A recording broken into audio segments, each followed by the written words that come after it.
તો ગુજરાતમાં હજુ 3 દિવસ ભારે વરસાદની આગાહી કરવામાં આવી છે। વરસાદ અંગે હવામાન વિભાગની આગાહી।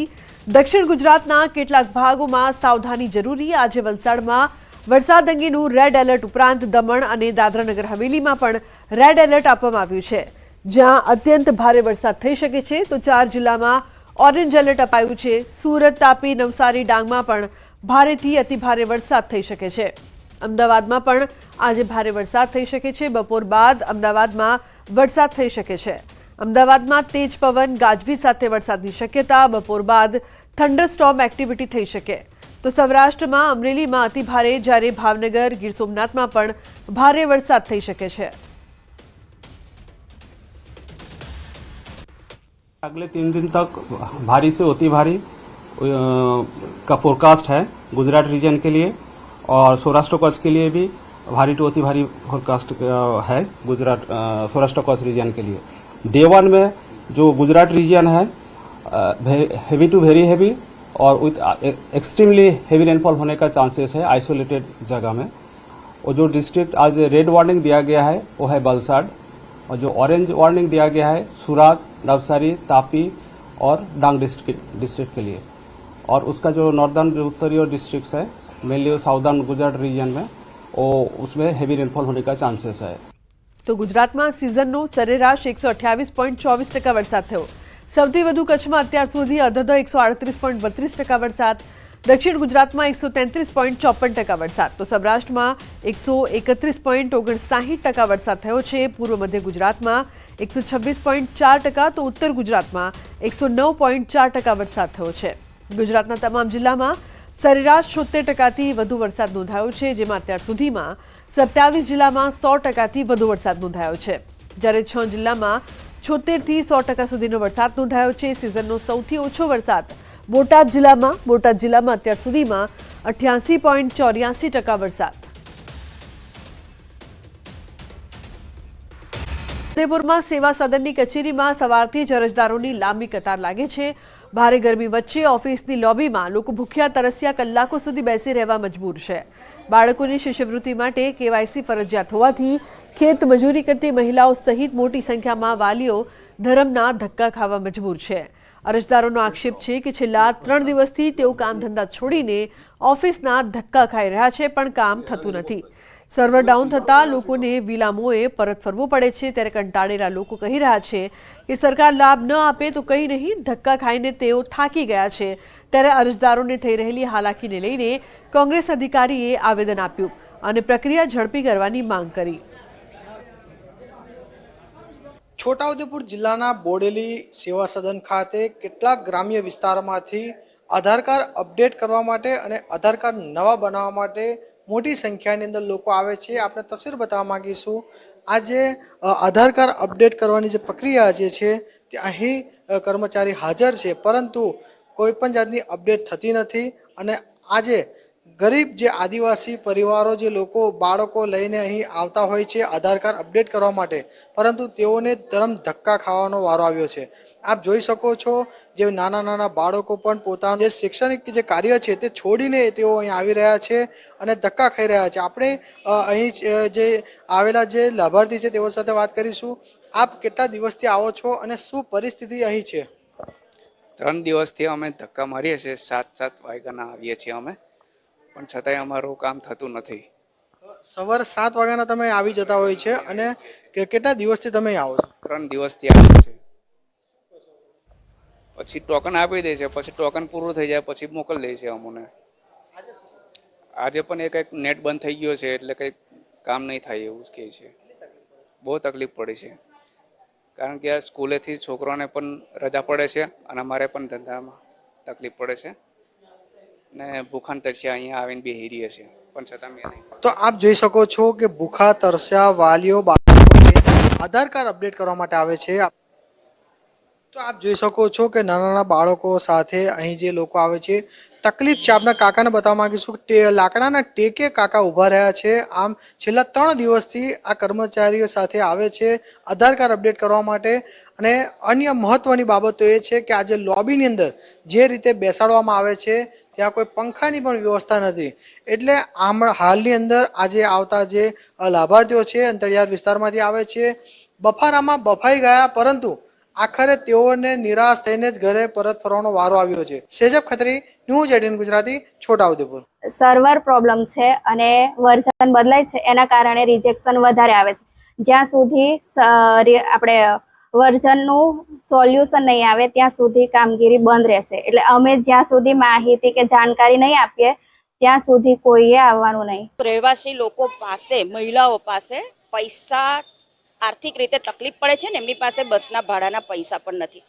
કેટલાય લોકોની અમે મુલાકાત લીધી, 3-3, 4-4 દિવસથી એ લોકો અહીંયા આગળ ભૂખા તરસા બેસી રહ્યા છે. આજે નાના નાના બાળકોને જોઈને અમે એ લોકોને પાણીની વ્યવસ્થા કરી અને એમને બિસ્કિટના પેકેટો આપેલા. જો આધાર કાર્ડ લિંક કરવાનો હોય તો મફતમાં કામગીરી કેમ નથી કરતી? ત્યાં સ્થાનિક લેવલે રેશનિંગની દુકાનની શોપવાળા છે, વીસી છે, તલાટીઓ છે, તમામને આ કામગીરી કરવા માટે સોંપે તો આ પ્રક્રિયા એકદમ સરળ પડે છે. મારી નમ્ર વિનંતી છે ગુજરાત સરકારને કે જો તમે અહીં બોલાવો છો એ ન કરતા ગ્રામ્ય લેવલે આ ટોટલી કામગીરી તલાટી કમ મંત્રીશ્રીને આપવામાં આવે અને એ રવિવારના દિવસે પણ ચાલુ રાખવામાં આવે આ કામગીરી. મારી તો એવી માંગ છે જેથી કરીને પ્રજાને કોઈ મુશ્કેલી ના પડે અને ગ્રામ્ય પ્રજાને 25-30 કિલોમીટરનું અંતર કાપીને સેવા સદન ખાતે તાલુકા મથકે ના આવવું પડે.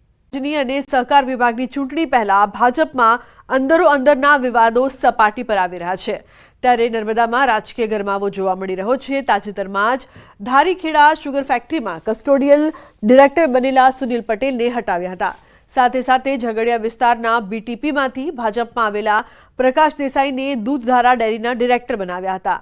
આ બંને ઘટનાને લઈને મહેશ વસાવાને નારાજગી વ્યક્ત કરી હતી. પોતાની નારાજગી વ્યક્ત કરતા ભરૂચ દુધારા ડેરીના ડિરેક્ટર પદેથી રાજીનામું આપ્યું.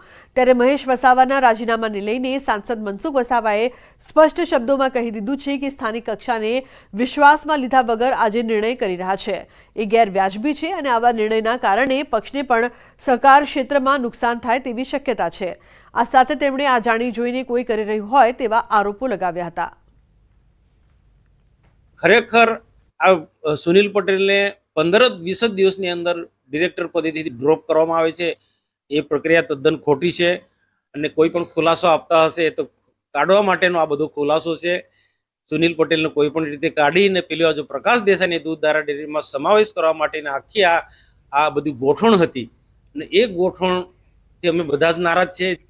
જિલ્લા બનાવવાની માંગ ઉઠી છે. ભાજપ એમએલએ લવિંગજી ઠાકોરે સીએમને લખ્યો છે પત્ર. રાધનપુરને જિલ્લો બનાવવાની પત્રમાં કરી છે માંગ.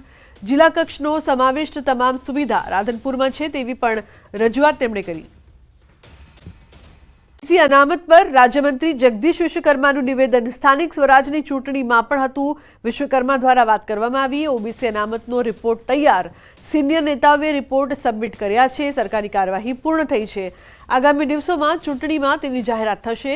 મોડી જાહેરાત પર મંત્રી જગદીશ વિશ્વકર્માએ આપ્યો તર્ક. નવી નગરપાલિકા કોર્પોરેશનની જાહેરાત થઈ. અમુક જગ્યાએ ટર્મ પૂર્ણ થવાની હોય. બધી જ બાબતોને ધ્યાનમાં લઈને સરકાર તેને આગળ વધારશે.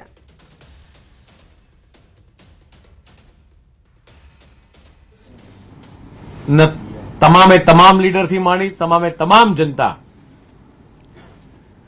રાહુલ ગાંધીના આ નિવેદનથી સખત દુઃખ છે. અમારા રાષ્ટ્રીય નેતૃત્વ પણ, ગુજરાતના મુખ્યમંત્રીઓ રાષ્ટ્રીય નેતૃત્વ પણ હોય કે ગુજરાતના તમામ કાર્યકર્તા કે તમામ પ્રજા આ રાહુલ ગાંધીના નિવેદનથી સખત દુઃખ થયું છે. અને માનનીય પ્રદેશ અધ્યક્ષની અધ્યક્ષતામાં કાલે જ રાજ્યના તમામ જિલ્લા મથકોએ, શહેરી મથકોએ 41 જગ્યાએ આના વિશે ધરણામણ થવાના છે. ઓબીસી અનામત સ્થાનિક સ્વરાજની ચૂંટણીમાં આપવાનું હતું, એના રિપોર્ટો તૈયાર થયા છે. અમે મયંકભાઈ, બીજા સિનિયર નેતાઓ પણ આના રિપોર્ટ સબમિટ કર્યા છે અને એ બધા જ કાર્યવાહી, સરકારી કાર્યવાહી પરિપૂર્ણ થઈ છે અને આગામી દિવસોમાં એ ઇલેક્શન પણ ડિક્લેર થશે. નવસારીના બિલીમોરા શહેરમાં પહોંચ્યા કોંગ્રેસ નેતા અમિત ચાવડા. કોંગ્રેસના જનમંચ કાર્યક્રમમાં હાજર રહ્યા. બિલીમોરા શહેરમાં યોજાયેલા જનમંચ કાર્યક્રમમાં અમિત ચાવડાએ પ્રજાના પ્રશ્નો સાંભળ્યા હતા. કોંગ્રેસ આગેવાને ભાજપને ઘેરવાનો પ્રયાસ કર્યો. કોંગ્રેસના જનમંચ કાર્યક્રમમાં લોકો પોતાના પ્રશ્નો લઈને પહોંચ્યા હતા, તો બીજી તરફ તંત્રના ભ્રષ્ટાચારથી કંટાળેલા એક વ્યક્તિ ફરિયાદો અને આરટીઆઈના દસ્તાવેજનો થેલો ભરીને જનમંચ કાર્યક્રમમાં પહોંચ્યો હતો. આ વ્યક્તિ લોકોમાં ચર્ચાનું કેન્દ્ર બન્યો. હાલથી પ્રદેશ પ્રમુખની અધ્યક્ષતામાં વિરોધ નોંધાવશે. તમામ જિલ્લા અને શહેરી મથકોએ થશે વિરોધ. 41 જગ્યાએ ભાજપ વિરોધ નોંધાવશે. રાજ્યકક્ષાના મંત્રી જગદીશ વિશ્વકર્માનું નિવેદન. રાહુલ ગાંધીની વિચારધારા વિદેશની ધરતી પર માત્ર હંગામો મચાવવા આ પ્રકારનું નિવેદન કર્યું. કોંગ્રેસના નેતાઓએ જ કર્યો અનામતનો વિરોધ. કોંગ્રેસ પક્ષ અનામત વિરોધી પક્ષ છે તેવું વિશ્વકર્મા દ્વારા કહેવામાં આવ્યું. દેશ તમામ લીડરથી માંડી તમામ જનતા રાહુલ ગાંધીના આ નિવેદનથી સખત દુઃખ છે. અમારા રાષ્ટ્રીય નેતૃત્વ પણ, ગુજરાતના મુખ્યમંત્રીઓ રાષ્ટ્રીય નેતૃત્વ પણ હોય કે ગુજરાતના તમામ કાર્યકર્તા કે તમામ પ્રજા આ રાહુલ ગાંધીના નિવેદનથી સખત દુઃખ થયું છે. અને માનનીય પ્રદેશ અધ્યક્ષની અધ્યક્ષતામાં કાલે જ રાજ્યના તમામ જિલ્લા મથકોએ, શહેરી મથકોએ 41 જગ્યાએ શિક્ષણ જગતના મહામુકાબલાનું આજે પરિણામ. શિક્ષણ બોર્ડની મતગણતરીનો પ્રથમ રાઉન્ડ પૂર્ણ. અત્યાર સુધીમાં 625 મતની કરાઈ છે ગણતરી. જેવી પટેલને 338 મત મળ્યા છે, તો પ્રિયવદન કોરાટને 164 મત મળ્યા છે. મેહુલ પરવડાને 125 મત મળ્યા. 2 બેઠકો માટે મતદાન થયું હતું. સરકારી ઉચ્ચતર માધ્યમિક શિક્ષક વિભાગમાં 79.3% મતદાન થયું છે. ગુજરાત માધ્યમિક અને ઉચ્ચતર માધ્યમિક બોર્ડની ચૂંટણીની મતગણતરી. તો સરકારી શાળા શિક્ષક પ્રતિનિધિની બેઠક પર પ્રથમ રાઉન્ડમાં મતગણતરી પૂર્ણ થઈ છે, જેમાં દિવ્યરાજસિંહ જાડેજાને 296, ચેતનાબેન ભગોરાને 137, રાજેશ જોધાણીને 54 અને વિજય ખટાણાને 18 મત મળ્યા. વાત કરીએ વલસાડની, તો વલસાડ જિલ્લામાં આજે સતત 6ઠ્ઠા દિવસે પણ વરસાદી માહોલ યથાવત છે. જિલ્લામાં મોડી રાતથી જ વરસાદની શરૂઆત થઈ હતી. આજે પણ સવારથી વાપી, ઉમરગામ સહિતના તાલુકાઓમાં વરસાદ વરસ્યો છે. મોડી રાત્રે પણ ઉમરગામમાં ધોધમાર વરસાદ ખાબક્યો હતો. થોડા સમય સુધી વરસેલા ભારે વરસાદના કારણે રાત્રે ઉમરગામના રસ્તાઓ પાણી થઈ ગયા હતા. તાલુકાના સોનગઢ, રામધરી, આમલા, સણોસરા સહિતના ગ્રામ્ય પંથકમાં જોરદાર વરસાદ. ભાદરવા મહિનાના અંતિમ દિવસોમાં ભાવનગર જિલ્લા માટે મેઘરાજા મહેરબાન રહ્યા છે. તો ભાવનગર શહેરમાં મોડી રાત્રિ બાદ ફરી એકવાર વરસાદી વાતાવરણ જોવા મળી રહ્યું છે. શહેરના વિવિધ વિસ્તારોમાં ધીમી ધારે સાર્વત્રિક વરસાદ વરસી રહ્યો છે. હવામાન વિભાગ દ્વારા આપવામાં આવેલી આગાહીને લઈને શહેર અને જિલ્લાના વાતાવરણમાં બદલાવ આવ્યો છે. હાલ ભાવનગર શહેરમાં ધીમી ધારે વરસાદ એકરસ થયો છે. પ્રકારથી અત્યાર સુધી જેટલો વરસાદ વરસ્યો છે તે સમજવાનો પ્રયાસ કરીએ વિડીયો વોલના માધ્યમથી કે ક્યાં કેટલો વરસાદ પડ્યો છે આ સિઝનમાં. તો સિઝનનો વરસાદ જે છે તે 109.4% વરસાદ, 126.4% વરસાદ, જ્યારે 131.59% વરસાદ, બીજી તરફ 133.54% વરસાદ, 183.32% વરસાદ છે તે આ સિઝનમાં પડી ચૂક્યો છે. અને હજુ પણ જે પ્રકારથી હવામાન ખાતાની આગાહી છે કે સિઝનનો જે વરસાદ છે અત્યારે પણ વરસી શકે છે. 2-3 દિવસ માટે આગાહી છે. ક્યાં રેડ એલર્ટ છે તે જોઈએ. તો વલસાડ, નવસારી, ડાંગ, તાપી, સુરત, ભરૂચ અને નર્મદામાં રેડ એલર્ટ આપવામાં આવ્યું છે. બીજી તરફ છોટાઉદેપુર, વડોદરા, દાહોદ, પંચમહાલ, મહીસાગર, ખેડા, આણંદ, અમદાવાદ, ગાંધીનગર, અરવલ્લી, સાબરકાંઠા, મહેસાણા અને પાટણમાં પણ અતિ ભારે વરસાદ વરસી શકે છે, એટલે કે રેડ એલર્ટ છે. કચ્છ, મોરબી, જામનગર, રાજકોટ, પોરબંદર, દ્વારકા અને જૂનાગઢ માટે પણ રેડ એલર્ટ આપવામાં આવ્યું છે. બીજી તરફ ઓરેન્જ એલર્ટની જો વાત કરવામાં આવે તો સુરેન્દ્રનગર, બોટાદ, ભાવનગર, અમરેલી અને ગીર સોમનાથ માટે ઓરેન્જ એલર્ટ આપવામાં આવ્યું છે. જ્યારે આ તમામ વિસ્તારો છે ત્યાં ભારેથી અતિ ભારે વરસાદ વરસી શકે છે. રેડ એલર્ટમાં 100%થી વધુ વરસાદ, તો ઓરેન્જ એલર્ટમાં 76% થી 100% સુધીનો વરસાદ.